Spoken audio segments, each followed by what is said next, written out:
Hello everyone, welcome back to my channel. My name is Yamal Scholar and let's just get right into it. So season 63 has ended once again, and once again after trying my hardest I'm still at legendary 4 because crossing that is just not possible for me because I do not have the correct monsters or at the right rank, if you must, to cross this league, because every time I face a 130 Realmlat team I lose because yeah, obviously 130 thalassa and Realmlat are just too far beyond me at this moment in time. Even with my 120 Samael the Plague Carrier and Zyla and Zyla, I am not able to break that barrier. But even though, I am really happy that I was able to reach legendary 4 once again, and I have a 7 to 10 rune chest and I have 300 orbs as well as the gold relic chest, which I will be opening right now as well. Also, I will be doing Thalassa's dungeon with these 300 orbs. I think I can do 3 more steps so you guys can see what kind of monsters I use in Thalassa's dungeon.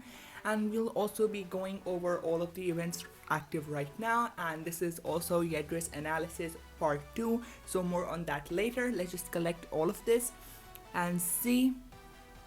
As you all know, the Way of the Wisdom Island has started. I have talked about the Way of the Wisdom Island at length, and I will be talking about once again in another future video, so be sure to look out for that. But just to go over it very quickly, you have 8 hours to collect all of your items. There's a specific pool of items you have to collect, and for every different pool you have to collect an X amount of items. For example, for gold you can collect 6 items, for food you can collect 4 items for every 8 hours, etc, etc. And for fights you have to gain every 1 fight within 2 hours, and then you will also be having a chance to getting the boost scroll. Now the boost scroll will reduce your time for collection in half, meaning that you will be able to collect all of those items in 4 hours rather than 8 hours. So yeah, that's really important as well if you want to get silver leaf. Moving on, we have the Way of the Wisdom Island, where silver leaf is available. As you all know, I have a rank 3 silver leaf, but I will not be going over her, selecting over her right now, because I will be doing a separate video for the Way of the Wisdom Island. Then we have the Magnificent 9 chest. Is it worth it? No, it is not, because all of the monsters available in this book are simply really outdated in my opinion. Some are usable, yes, but the others are just not worth it. So purchasing this set, even if you get a rank 4 Captain Copperbeard, Mercurius, or Demise, which I feel, or even a Baba Yaga, it's not really that good. Maybe you'll be able to use these monsters in the Warmaster dungeons, but that's it. They're not very usable in wars above Legendary League. Then we have the surprise chest now with orbs.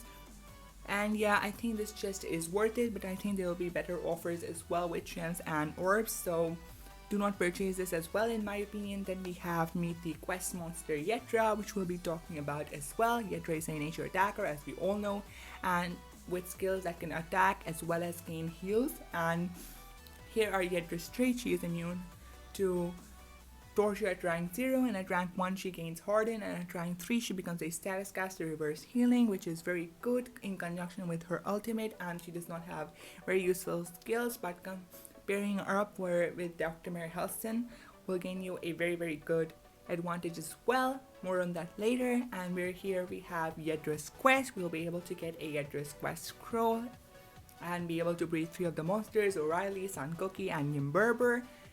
And we'll be getting 50 Yedra cells for every successful breeding attempt, as well as a key in which we'll be able to unlock the dungeon. For the scroll, there is currently a dungeon available as well for relics, so be sure to do that if you're able to get the scroll. Then we have the quest days, in which we can get several monsters from the quest that are available right now for in cells for 125 gems for 25 cells. Now if you really want the monster, you could go for them, but 125 gems in my opinion is a little bit too much, considering that there'll be further more opportunities to get these monsters. The only monster that I would justify spending those 125 gems for 25 cells is obviously Oreilly. Now I do not know if this gem cost will increase, which I think it will, so be sure to spend like 500 gems for the monster you want. And then we have the Christmas limited time book, where several monsters are available and there'll be gift boxes to choose from as well. Now, we know 3 monsters from this book right now, and the other 3 shown in the picture are not known. These are the future monsters. I really love the design, especially that dark angel type design, whichever monster that is. And then we have the Warmaster rotation, Thalassa's month. Then we have Nautilus. Now, Nautilus is one of the best epics, but since epics are not that usable, you can just get a Nautilus hatchet and extract it for cells. Then we have the water chest, nothing too special. Then we have the Legends Pass Season 3, you all know about that. We have subscribed to the newsletter, which is not that good. Now, my team has currently divided, so I'm not in a team, but I was able to get crabby droid at rank 1, which is hatching right now. I was able to get some food as well, which was like around 4.5 billion. I contributed to 9,600 points if I remember correctly in this race. So yeah, I did not participate that much because our team only went for 25 laps and I was number 4, so I managed to get some cells as well. And then in my inventory we can just see how many cells I have. First we'll go to legendary, then water. We'll be able to see, yeah, I have like 60 out of 150 cells that are required to rank her up to rank 2. So yeah, now that's out of the way. Now let's just open some of my chests, which are... Let's just open the gold relic chest, hoping we get a diamond, but let's just skip it. Oblation trap, a very nice relic. Definitely you should rank it up to the maximum level. Then we'll open the rune chest, which is... I will obviously get a level 7 rune, which I always get. Yes, a level 7 rune. I was one time able to get level 9 rune if I'm not very much mistaken, which was very awesome. Which I tried to make it to level 10, but it downgraded to level 8, but that's another story for another time. Now, I'll just be spending some of these orbs in Thalassa's dungeon. Now I'm halfway to floor 4, in which I'll be able to rank her up to rank 2 or 3. I think for rank 3, yeah, for rank 3. Let's just do it really quickly. Now as you see, I have Hukwai. Hukwai is a very powerful attacker, so this just makes it really easy. I did not have rank 3 Hukwai at first. I was just going along with these 2 monsters, Zyla and Cryotan, which was very difficult going forward, but I managed to do that. Now one thing to notice is not to cross out these spins, because these award very important elementium and elemental cells. Then for the next 4 cells, I'll be doing another node. So let's just do that very quickly. And yeah, as you can see, it is really easy with Hukwai. So if you do not have a Hukwai at rank 3, have a water attacker like Lord of Atlantis or something that can just deal damage, and have a water tank like Zyla or Cryotan. Now another thing to do is to equip damaging moves in Zyla and Cryotan, because along with that, they can, along with your attacker, basically they can deal some damage as well. Now let me just do this last floor also very quickly. As you can see, I have very high level runes on both Cryotan, on both Zyla and Hukwai, and I think I have both diamond relics, Uriel's essence and Jakugan sword on Hukwai, so this makes it very easy to clear all the dungeons. I just need the orbs and I will have a 130 and fully ranked up Warmaster Thalassa. Now I am saving up money to get more orbs, so yeah, I think I'll be able to get a rank 4 or rank 3 Thalassa pretty soon. And I guess that's just it from here. And for Yedra'S quest, yes, I am trying for Yedra'S quest. As you can see, all of my hatchery is full right now, but by the time these are done, I will have 2 slots free as well. Now I did make a mistake of hatching crabbydroid right now, because right now I just wanted free slots, so I'll have to spend some gems on that. Other than that, let's just go on towards Yedra and start going over her skills. So guys, I am once again back with Yedra's skills. So here we have Yedra's story. Yedra and Sankoki have been friends for many years, or at least many more than Sankoki would have liked to be just friends. She's cheerful, cute, and extremely good on the battleground. All she talks about is fighting strategy. That's what Sankoki likes the most, and he can't help being in love with her. However, he's too afraid of telling her how he feels, so last year for Christmas, he gave Yedra a corsage of mistletoe, hoping that she would hang it up and they could kiss underneath it. But when Yedra opened the box, she looked at the mistletoe and said, cool, I think I can make a weapon out of this. And indeed, with some work, she incorporated it into her moves, and it looks like Sun Cookie is going to have to be less subtle this year. So a bit of funny story on Yedra, which was shared by Fox. So this is basically her backstory. Now I'm really liking these backstories, and I have decided to incorporate them inside my analysis, because analyses are basically all you need to know about all of the monsters rather than just the skills. So I was just trying to incorporate a little bit of thing. Now this is a bit of a longer video, I understand, so if you do not like this format of videos, you can let me know down in the comments, but let's just get into the analysis. Now I have gone over Yedra a few times before as well, of her skills and what kind of monster she is. Now this skill sheet is basically telling us all of the stats that Yedra has and all of the traits and books etc. that Yedra has. Now as for the life of Yedra, that is 43,430, a very good life for an attacker. She has an amazing life for an attacker actually. And for power, she is 3542. Now this power stat is not that impressive, as I was expecting her to be an attacker. Now this power stat is usually reserved for the more middle tier attackers, and I feel like this monster deserved a little bit of extra oomph, but still a good power nevertheless. Then we have speed of 3465, which is just basically the classic speed for all the attackers, most of the attackers that we see in this game. Nothing too good about this stat except the life, which is tanky in my opinion. Then we have the trait. Now we already knew the trait. At rank 0 she is torture immune, at rank 1 she is hardened, and at rank 3 she has area reverse healing. Now the trait in my opinion is not that good, because most people will be getting her unranked, and if you manage to rank her to rank 1 even, then she becomes a little bit more usable. But torture immunity does not really count in terms of, you know, since there are a lot of deny effects as well, and once your monster is denied there is nothing you can do basically to at least lose that turn or lose the next turn as well. So not a good trait in my opinion, and considering that her area reverse healing starts at rank 3, and even if you get her ultimate, that's pretty much useless unless you have her at rank 3. You'll get no more once I go over that, or if you have seen my analysis on Yedra previously. Then for relics, she has the classic build for relics. Either sword or sword trap is the classic relic build for monsters in the attacker category.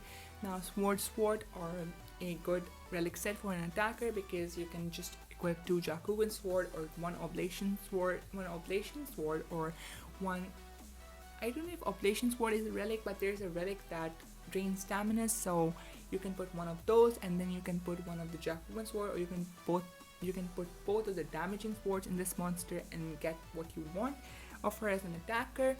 But considering both of them are at max level, you'll be dealing a maximum of 24,000 damage per attack you do, and when the relic is triggered. So if you have 2 swords, one sword deals around 12k damage at level 40, considering that it is a Jakugan sword or of the diamond category. So at its maximum capacity will be able to deal 24,000 damage, but I wouldn't recommend 2 diamond relics on this monster simply because she isn't that usable in my opinion. Now the books she is in are obviously very, very competitive books: Good Legions, Female and Winter. 2 books make sense, the other does not. I don't understand why she is in the winter category. Maybe she is more like a seasonal flower, that's why they considered putting her in the winter category, but I'm not pretty sure. So yeah, the book makes somewhat of sense as well, thank god. Then we have tier 1 skills. There is one special skill that I would love to mention, is Clean Essence, that removes all negative status effects from all allies. You could consider running that. It has 0 damage and a 1 turn cooldown. Now this can come very useful in a pinch, assuming that Yedra is not denied and you can clear all of the negative status effects, which come very useful considering there are a lot of negative status effects like curse and nanovirus, etc, etc. So this move is very useful if you have them.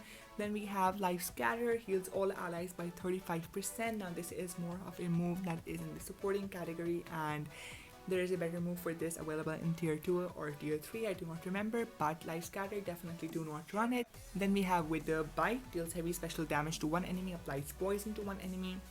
Nothing too great about that, just a 45 damage single target attack. Then we have in tier 2 Strong Roots, deals moderate nature damage to all of the enemies, applies double healing to itself, requires cooldown. Now this is a 40 damage AoE that applies double healing to itself. I would recommend running this, or you could run another AoE which comes downwards but it deals magic damage instead of nature damage, so you can basically switch out depending on the situation you get in. Then we have Life Drain, deals moderate special damage to one enemy, applies life regeneration to itself, gives one extra turn to itself. I think Yedra has two of the moves that have extra turns. Now you could consider running extra turn skills if you do not face monsters that have either the anticipation trait, which are becoming pretty common, or monsters that do not have the shock ability. So you can just run these two skills in conjunction that Yedra has. Now what I do like about Yedra, that she has multiple skills that can be substituted in and out depending on the situation, like I have mentioned time and time again. I do like the strategic aspect that Social Point is trying to implement in its game, and having situation wise skills and not just having like very unusable skills at tier 1 and tier 2 and just having all of the rank tier 3 skills being equipped into the monster. It's a bit confusing about what I'm saying, but I hope you get my point. If you do not, you can just ask me in the comments and I can better explain it.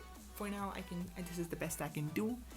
Then we have deals massive nature damage to one enemy, applies poison to all enemies. Now this is a 70 damage single target attack. Now this massive damage will be able to knock out if you have decent strength runes in this monster. So yeah, you could consider running Wither Slash because this deals a massive amount of damage, and also status caster poison to all of the enemies, which will also deal damage over time, so a useful skill.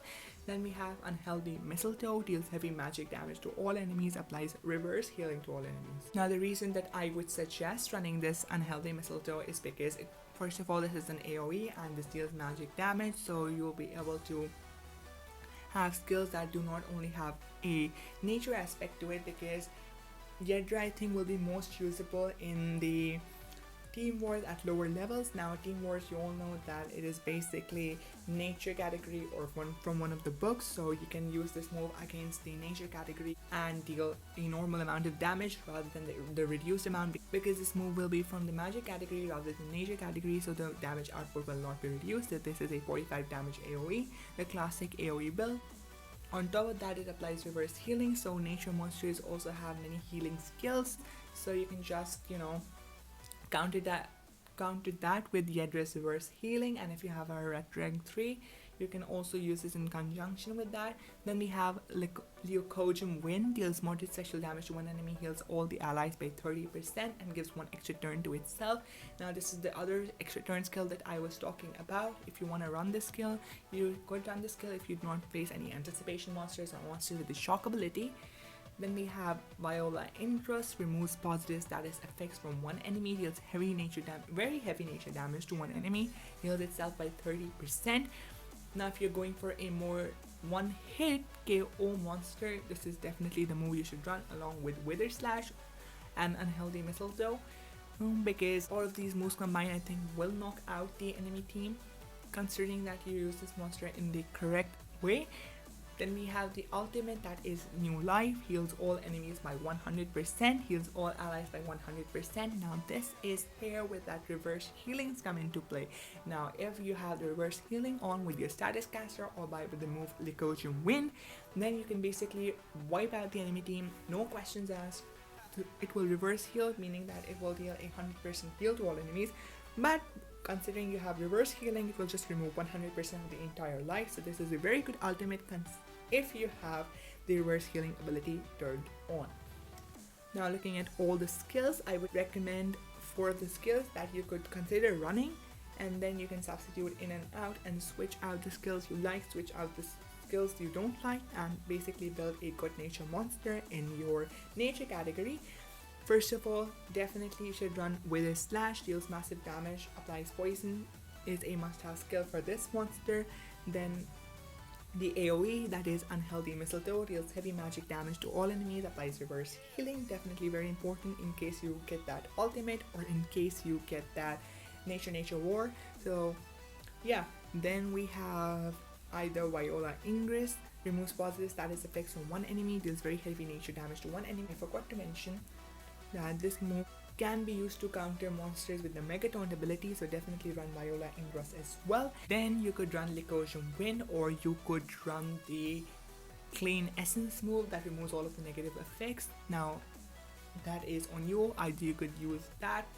Now if you are facing monsters with the anticipation trait, there is no question asked. Do not run Lick Ocean Wind, just run clean essence, and that's it. Now that is my analysis on Yedra. This was part 2. Now once again, if you want to get Yedra, you will have to participate in the breeding event, then go get herself from the dungeons as well. Now for the dungeons, I think you will be requiring all 3 nature monsters, so be sure to have them in your arsenal as well. And yeah, that's it for all of Yedra's skills and Yedra's backstory. I hope you like this kind of videos. Now a lot of you were asking for me to post more often. Now I am trying my best, but I have a lot of exams coming up my way as well, so I have to study for those as well so that I do not fail. But again, I am trying my best. As soon as news is out, I try my best to cover it, and I'm trying to make longer videos as well so that you guys have more time to enjoy my content. And yeah, if you like this video, or even if you didn't like it, please give me a like and subscribe. We are almost 150 subscribers strong. Now starting this channel, I did not think that I would even reach 100, let alone 150 subscribers. Now remember, our goal is 1000 subscribers. Let's see if we can reach it. If you guys could, you know, gather up those forces and click on that subscribe button, that will be really meaningful to me, and I hope you're having a great day. Now I'm thinking of having another video out soon as well, so be on the lookout for that. This is Yedra's analysis part 2, and that's it for the video. See you in the next one. Bye bye.